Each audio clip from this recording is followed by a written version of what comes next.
In 1963, a blue police box appeared on the small screens of Great Britain and began a journey that would transcend both space and time. The show Doctor, who premiered and created a global cultural phenomenon with its story of an immortal Time Lord known as the Doctor who travels across the universe in his TARDIS. The work was not only a resounding artistic success, but also became an unforgettable part of the memories of multiple generations. But behind those classic characters and their wondrous regenerations are actors with their own very separate fates. More than 6 decades have passed, and time has etched different marks on their lives. Some continued to shine brightly. Some chose a quieter path. And there were also those who had to stop their journey in tragedy. Let us look back at the tumultuous journey of the cast that brought the soul to Doctor Who. William Hartnell, in Doctor Who. The first Doctor was an enigma. Initially, he was a cantankerous, mysterious, and somewhat frightening figure, a grandfather from the stars, ever wary of his reluctant human companions. William Hartnell's performance at the time at age 55 brilliantly portrayed a character who was both erudite and aloof, laying the foundation for the entire legacy. Gradually, through their adventures, his tough exterior melted away, revealing a kind heart and extraordinary courage. Before stepping into the TARDIS, William Hartnell was already a seasoned stage and film actor. He had a humble beginning born out of wedlock and later taken in by an art connoisseur. He started his career with small roles in Shakespearean theater, then became known for comedy and especially for tough, gritty roles, often as stern military figures or criminals in films like This Sporting Life. It was this image of an older man, somewhat stern yet exuding wisdom, that convinced the producers he was the Doctor. However, throughout his time on the series, he faced an enemy, more relentless than any Dalek arteriosclerosis, a disease that severely affected his memory and his ability to learn his lines. The most thought-provoking thing is the connection between the role and his life. It seems the role of the Doctor strangely mirrored his own life while, on screen, the character was growing weaker, more tired, and ultimately had to regenerate to continue his journey. In real life, William Hartnell was also battling his own declining health. The departure of the first Doctor on screen was a tragic reflection of the real-life struggle of the actor who created him. However, that courageous journey had to come to an end. After leaving the series, his health continued to decline. On April 23, 1975. William Hartnell passed away at the age of 67 following the aftermath of several strokes. His passing left a great void. The legacy he left behind is not just the original Doctor, but the life story of a man who laid the first stone of a legend, even as he himself was facing the darkness. Patrick Troughton. When the first Doctor fell, a television miracle occurred. He regenerated, and the second Doctor appeared a complete opposite. A cosmic hobo with tousled, hair-baggy clothes and a recorder in his hand. Patrick Troughton's performance at the time, at age 46, brilliantly portrayed a character who was at once comical and clever, with a deep intelligence and a hidden sadness. He did the unthinkable. He replaced an icon and made the role his own, establishing the golden rule of the series, that change is its core. Before becoming the Doctor, Patrick Troughton was a classically trained stage actor and a Royal Navy veteran of World War II. He was a respected character actor who could disappear into any role. After leaving Doctor Who, after 3 years, he continued to have a prolific career, appearing in many classic horror and adventure films like The Omen and Sinbad and The Eye of the Tiger. He was a tireless worker, but also an intensely private person. He had a complex personal life, maintaining 2 separate families for many years, a fact very few knew while he was alive. The most thought-provoking thing is the connection between the role and his life. It seems the role of the second Doctor was a true reflection of the man himself. While on screen, the character was someone who always hid his intelligence behind a foolish exterior, a master of disguise in real life. Patrick Troughton was the same. He concealed a complex personal life behind the image of a professional and discreet character actor. However, that energetic and mysterious journey had to come to an abrupt end. He was one of the first actors to enthusiastically attend fan conventions. On March 28, 1987, while attending a science fiction convention in Columbus, Georgia, Patrick Troughton passed away at the age of 67 from a heart attack. His passing left a great void. The legacy he left behind is not just the beloved Second Doctor, but the life story of a master of acting who lived a life full of roles both on and off the screen. Jon Pertwee. After the cosmic hobo came a man of action. The Third Doctor, exiled to Earth by the Time Lords, became a sci-fi. James Bond, with his velvet smoking jackets, vintage roadsters, and Venusian Aikido, he was a completely new kind of Dr. Jon Pertwee's performance at the time at age 51 brilliantly. Portrayed a character who was dapper, brilliant, and always ready to leap into danger. He was the first Doctor to appear in color, and he brought an explosion of style to the series. Before Doctor Who. Jon Pertwee was already a famous star of radio and comedy theater, especially with the series The Navy Lark. He came from a theatrical family, but had a rebellious youth, having been expelled from the Royal Academy of Dramatic Art, RADA. He was also a veteran, having served in the Naval Intelligence Division. After leaving the TARDIS, he went on to another iconic role as the Scarecrow, Wurzel Gummidge, character beloved by children across Britain. He was a public figure, a lover of gadgets and fast cars with a larger-than-life personality. The most thought-provoking thing is the connection between the role and his life. It seems the role of the Third Doctor was an almost perfect reflection of the man himself. While on screen, the character was a dapper man who loved gadgets and was always the center of attention in real life. Jon Pertwee was the same. The Doctor's love for his car.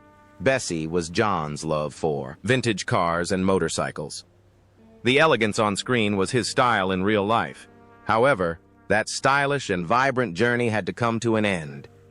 On May 20th, 1996, Jon Pertwee passed away at the age of 76. From a heart attack, his passing left a great void. The legacy he left behind is not just the debonair Third Doctor, but the life story of a true entertainer. A man who lived a brilliant and never boring life. Tom Baker. After the man of action came a bohemian alien, the Fourth Doctor, with his endlessly long scarf, curly hair, wide eyes, and an unpredictable grin, became the most iconic image of the Doctor for an entire generation. Tom Baker's performance at the time, at age 40, hauntingly portrayed a creature who was warm and funny, yet also deeply alien and unpredictable. He was the longest reigning Doctor, and during his 7 years, he took the series to the height of its international fame. Tom Baker's life was as strange and unique as his character. Growing up in a poor family in Liverpool, he left school at 15 to become a monk 6 years. Later, he left the monastery, served in the army, and only then found his way into acting. Before becoming the Doctor, he had notable film roles, including Rasputin.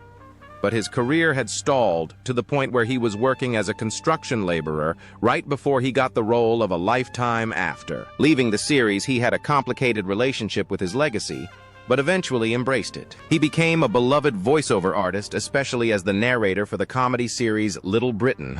The most thought-provoking thing is the connection between the role and his life. It seems the line between the Fourth Doctor and Tom Baker himself seemed almost non-existent. While on screen, the character was eccentric, unpredictable, and had a unique view of the universe in real life. Tom Baker is the same. The Doctor's surreal humor, sharp intelligence, and somewhat eccentric personality are the very things people say about Tom Baker. Today, at the age of 91, Tom Baker is still continuing his voice acting career. His journey is a testament to the power of being different, the ability to turn an extraordinary life into an extraordinary performance, and he continues to inspire future generations. Elizabeth Sladen. In Doctor Who, Sarah Jane Smith wasn't just a companion. She was the icon. She was a feminist journalist, intelligent, brave, and never the Doctor's inferior. Elizabeth Sladen's performance at the time, at age 28, brilliantly portrayed an independent woman who redefined the role of the companion and became the most beloved of all time. After leaving the TARDIS, Elizabeth Sladen focused on her family life, but she never truly left the world of the Doctor. She returned for many special occasions, And then something magical happened. In 2006, she reappeared in the new Doctor Who series, and the fan reaction was so overwhelming that she was given her own spin-off series, The Sarah Jane Adventures, a brilliantly successful show that introduced her to a whole new generation of fans. The most thought-provoking thing is the connection between the role and her life. It seems the role of Sarah Jane Smith strangely and beautifully mirrored her life. While on screen, the character was a hero who never really aged in the eyes of the fans in real life. Elizabeth Sladen also had a spectacular comeback, a glorious career renaissance proving that a true hero is never forgotten. However, that glorious and inspiring journey had to come to an end. She had been quietly battling cancer. On April 19, 2011, Elizabeth Sladen passed away at the age of 65 from pancreatic cancer. Her passing left an unfillable void. The legacy she left behind is not just the greatest companion, but the life story of a woman who became a hero for 2 generations of viewers. William Russell as Ian Chesterton. In the early days of Doctor Who, Ian Chesterton was the audience's anchor to reality. He was a science teacher, a man of logic and action who was initially skeptical of everything about the Doctor and the TARDIS. William Russell's performance at the time, at age 39, brilliantly portrayed the reluctant hero, a protector for his fellow teacher Barbara, and the Doctor's granddaughter Susan. He was the one who asked the questions we were all thinking, and through his eyes we began to believe in the impossible. Before stepping aboard the TARDIS, William Russell was already a familiar face, starring as Sir Lancelot in a popular series after leaving Doctor Who. He did not disappear. He went on to have a long and distinguished stage career, becoming a member of the prestigious Royal Shakespeare Company. He was a classically trained actor, a professional and a respected figure in the industry who once held a senior position in the Actors Union Equity. He built an admirable life, and his artistic legacy continues through his son Alfred Enoch, also a famous actor. The most thought-provoking thing is the connection between the role and his life. It seems the role of Ian Chesterton was a true reflection of the man himself. While on screen, the character was an upstanding, reliable man who always acted with a strong moral compass in real life. William Russell was the same. He lived a life of dignity with a durable, scandal-free career and a happy family. Ian's heroism was manifested in William's professionalism and kindness throughout his life. However, that nearly century-long journey had to come to an end. He lived to see his legacy endure for 6 decades, becoming the last surviving member of the original TARDIS quartet. On June 3, 2024, William Russell passed away at the age of 99. His passing truly closed the first chapter of a legend. The legacy he left behind is not just the role of the brave school teacher, but the life story of a true gentleman of the stage and screen.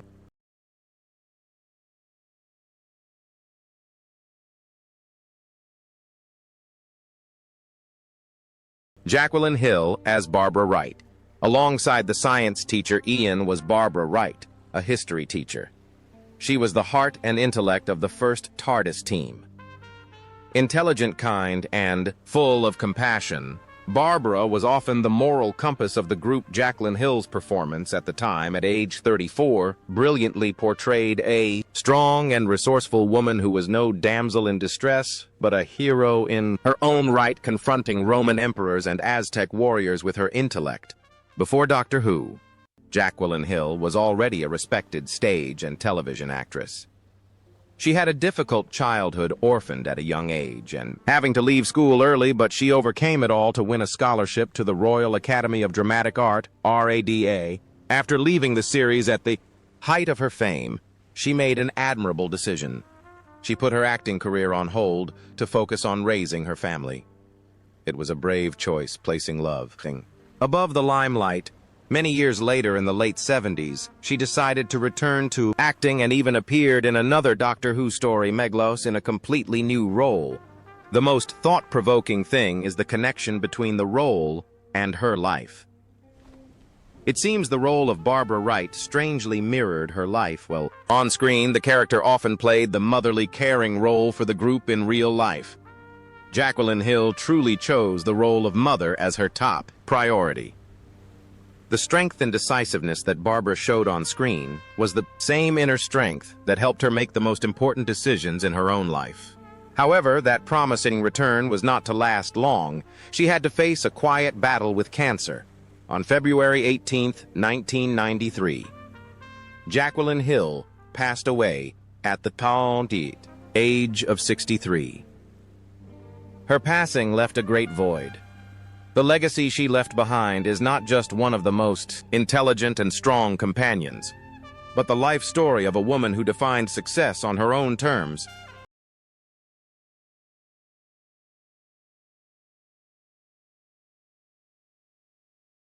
Fraser Hines as Jamie McCrimmon.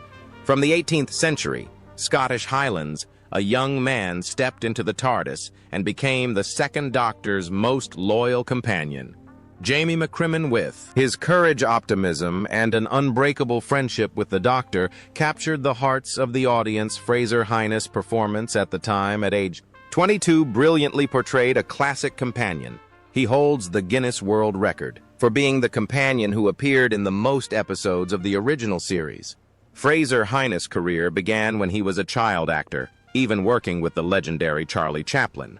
After leaving Doctor Who, he did not struggle. Almost immediately, he landed another fateful role, that of Joe Sugden, in the long-running soap opera Emmerdale Farm, a role he would play for 22 years. He became a familiar face on British television. But he never forgot Jamie. He has been one of the most enthusiastic guardians of the Doctor Who legacy, participating in countless audio dramas, conventions, and always willing to share stories of his time. The most thought-provoking thing is the connection between the role and his life. It seems the role of Jamie McCrimmon reflected the man himself, while on screen the character was a loyal friend who stood by the Doctor through thick and thin in real life. Fraser Hines has shown a similar loyalty to the Doctor Who legacy and its fans. He never saw the role as a burden but as an honor, and has become a wonderful ambassador for his era. Today, at the age of 81, Fraser Hines is still continuing his acting career and is a living legend in the fan community. His journey is a testament to a durable career, a life dedicated to art and the ability to embrace the legacy that made his name with great reverence.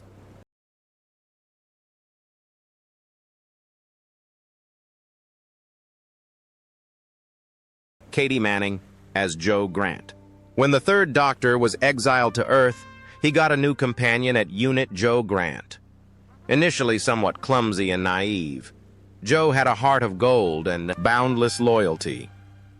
Katie Manning's performance at the time, at age 25, gracefully portrayed a young woman coming into her own, her relationship with Ship.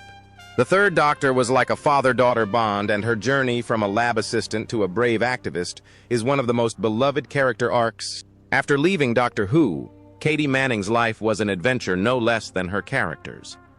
She moved to Australia to raise her twin children and had a successful stage career there. She has lived in many places from Australia to America and back to England. She is a free spirit, unafraid of challenges, which was famously demonstrated by her nude photo shoot with a Dalek. And then, like Elizabeth Sladen, she had a spectacular comeback, reprising the role of Jo Grant in the Sarah Jane Adventures, a moment that made millions of fans burst with joy. The most thought-provoking thing is the connection between the role and her life. It seems the role of Jo Grant strangely mirrored her life. While on screen, Jo left the Doctor to start her own adventures, traveling the world to protect the environment in real life. Katie Manning also left Britain to start a new life on another continent.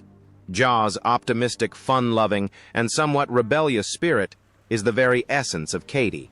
Today, at the age of 79, Katie Manning is still a boundless source of energy. She is still actively acting, participating in fan events, and always bringing a smile to everyone around her. Her journey is proof that the adventure never ends, and that you can bring the spirit of a Doctor's companion into your own real life. Nicholas Courtney.